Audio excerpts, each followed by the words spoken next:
भेटली ही गाव देवाला तुला पवत बांधायचं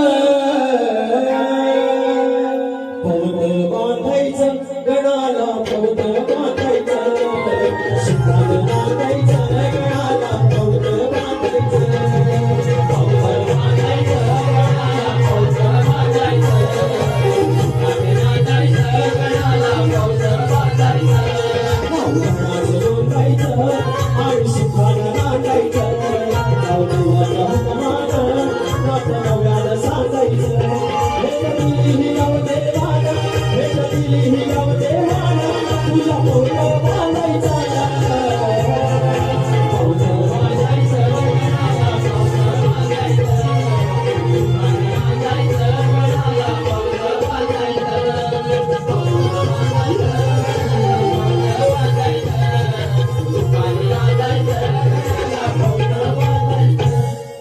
अहो मंडळी काय सांगू, हा गड झाला फेमस.